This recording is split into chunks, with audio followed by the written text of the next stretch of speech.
Assalamualaikum warahmatullahi wabarakatuh.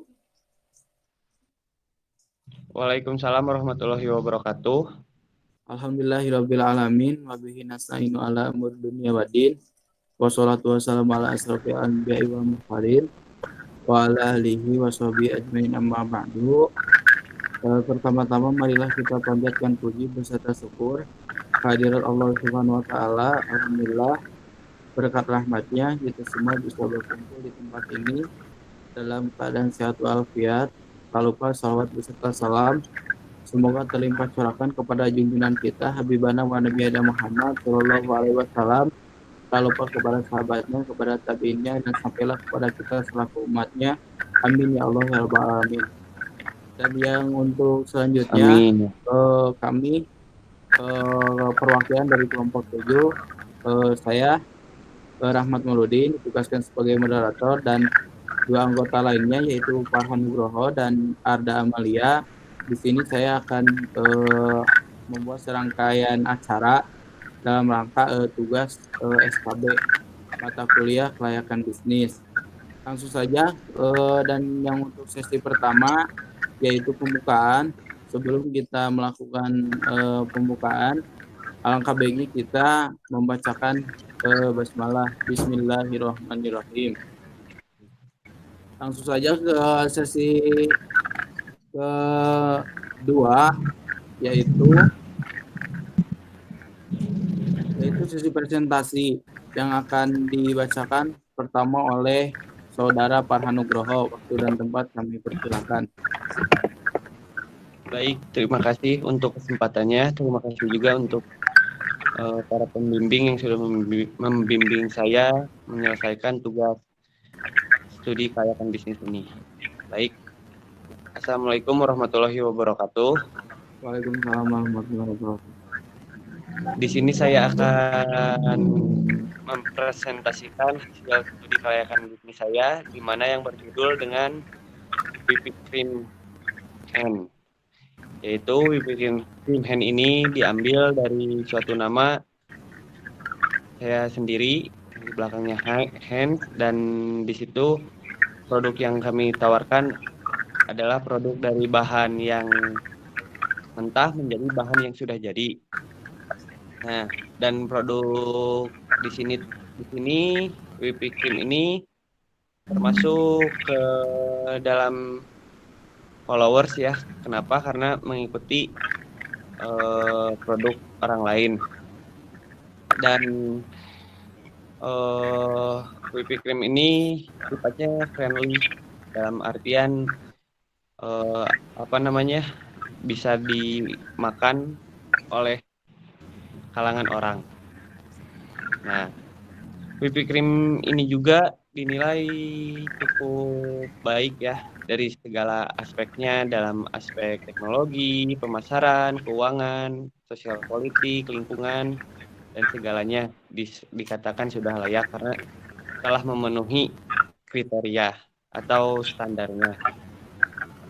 Dan whipping cream ini juga praktis, harganya terjangkau, dan mudah diolah juga, bisa menjadi dessert ataupun topping untuk bahan kue atau kue yang sudah jadi untuk ibu-ibu, baik yang sudah berkeluarga ataupun belum. Mungkin sekian presentasi yang dapat saya sampaikan. Silahkan jika ada yang ingin ditanyakan, boleh. Iya, silakan. Apabila ada yang ditanyakan. Baiklah, saya izin bertanya.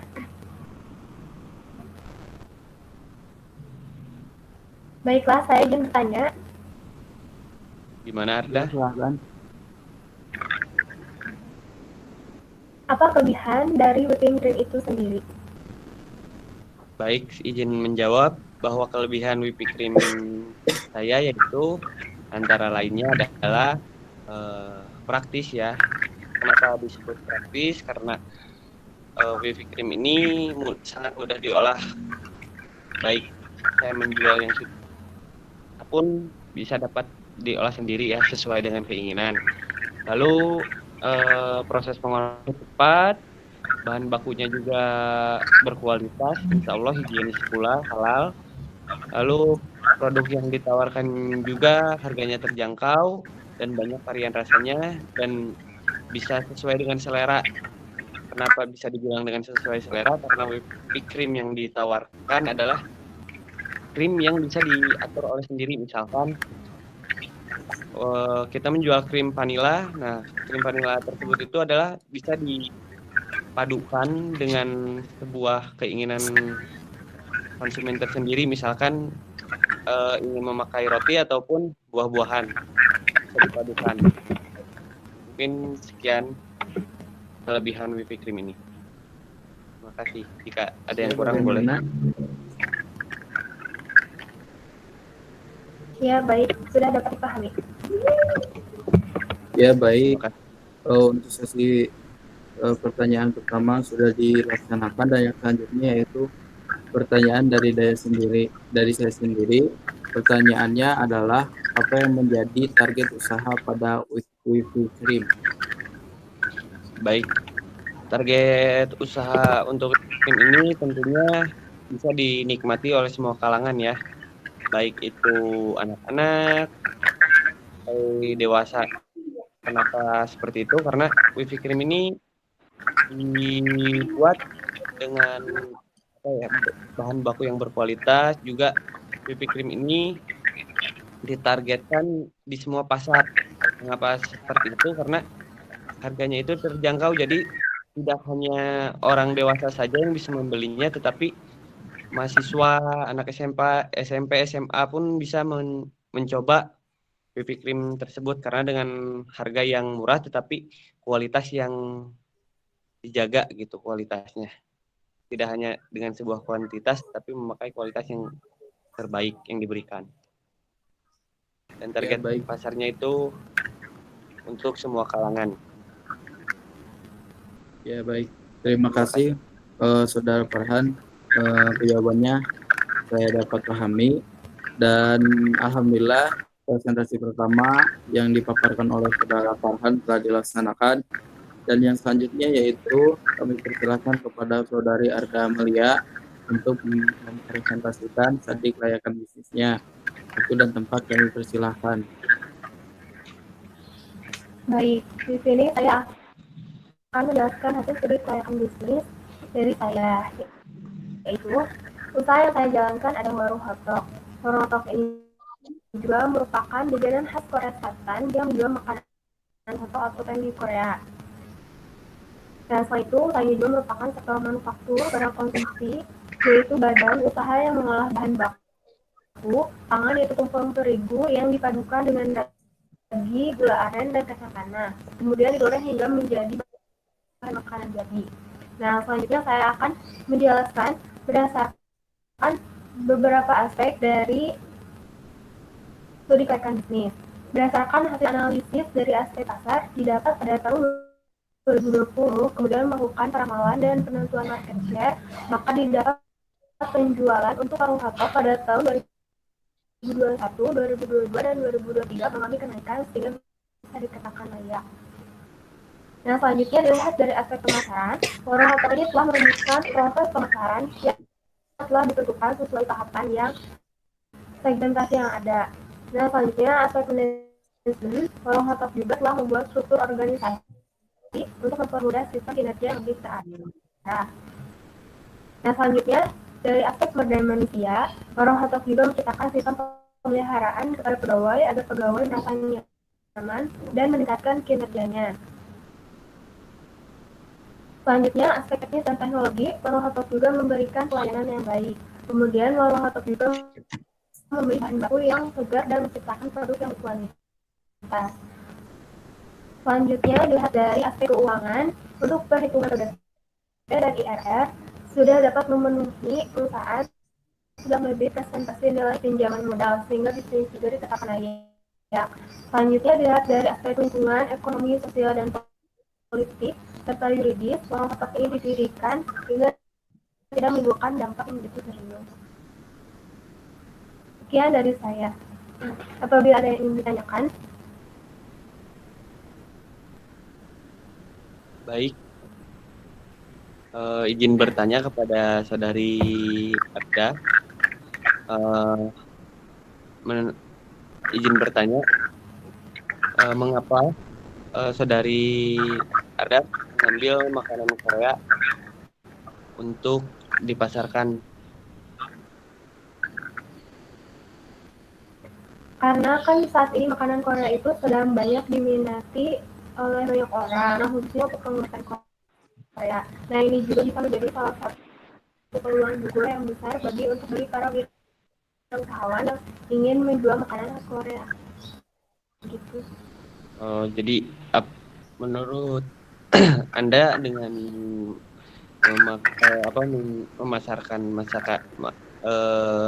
jenis makanan Korea ini berarti sudah cukup baik ya, booming untuk udah layak ya, udah layak. Terima kasih, cukup dipahami.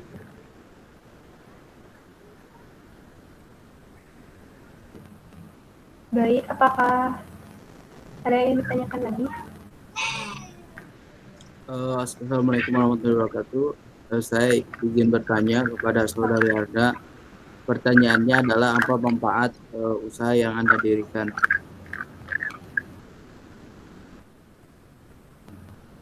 Ya, maaf. Saudara Rahmat, mohon diulangi pertanyaannya. Ya, yang ditanyakannya adalah apa manfaat dari usaha yang Anda dirikan? Oh, manfaatnya dengan adanya usaha warung masak ini bisa menambah jajanan khas Korea Selatan. Nah, khususnya untuk di Garut sendiri. Karena kan makanan Korea ini masih belum banyak pesaingnya di kota Garut, dan ini juga bisa menjadi suatu peluang. Bagaimana? Apakah sudah puas dengan jawabannya? Ya, sudah cukup. Terima kasih. Ya, alhamdulillah presentasi dari saudari Arda Amalia telah dilaksanakan, dan untuk selanjutnya yaitu dari saya sendiri. Dan di sini saya yang pertama usaha yang saya jalankan adalah sentra makanan khas tradisional kampung. Nah, bidang usaha makanan tradisional khas kampung merupakan jenis usaha manufaktur, karena usaha ini mengaplikasikan mesin, peralatan, dan tenaga kerja, dan suatu proses untuk mengubah makanan tradisional menjadi makanan dikenal oleh masyarakat yang memiliki nilai jual. Yang selanjutnya yaitu sifat usaha. Sifat usaha pada bisnis saya sentra makanan ini sendiri adalah followers, karena jenis usaha ini merupakan jenis usaha yang sudah ada di Kabupaten Garut, namun belum ada di lingkungan yang saya tinggal, dengan mayoritas hanya sentra makanan modern atau tren. Dan sedikit mengulas pada deskripsi usaha dan manfaat usaha saya adalah, dalam hal ini saya selaku pemulai ataupun perencana bisnis, awal saya adalah dari bidang usaha penyedia sentra makanan, dan juga berkeinginan pula untuk mendirikan sentra makanan yang lainnya, contohnya seperti kerajinan kampung dan lain sebagainya. Dan mempunyai tekad untuk mulai bisnis saya penyediaan makanan tradisional kampung, dengan memulai dari membuka sebuah pusat sentra oleh-oleh tradisional kampung, dan menyediakan makanan-makanan khas kampung seperti contohnya adalah ladu, kerupuk kulit, dan lain-lain sebagainya. Mungkin sekian dari saya. Bila ada yang ditanyakan, silahkan. Baik. Assalamualaikum warahmatullahi wabarakatuh. Waalaikumsalam Saya warahmatullahi izin bertanya kepada saya izin bertanya kepada saudara Rahmat. Nah, menurut Anda bagaimana sih prospek kedepannya untuk usaha yang Anda dirikan? Apakah itu layak atau tidak? Mohon dijelaskan. Terima kasih. Jadi prospek kedepannya itu seperti apa? Oh ya, baik. Saya ingin menjawab pertanyaan dari saudara Farhan Nugroho. Dan prospek bisnis ke saya untuk ke depan, yang pertama itu mencari rekan kerja yang tepat, yang kedua melakukan komunikasi yang baik, yang ketiga membangun usaha hubungan yang personal, dan yang keempat menjadikan sumber daya yang dapat dipercaya oleh konsumen, dan yang kelima yaitu melakukan sebuah follow up, dan yang keenam yaitu membuat sebuah artikel pada blog saya sendiri.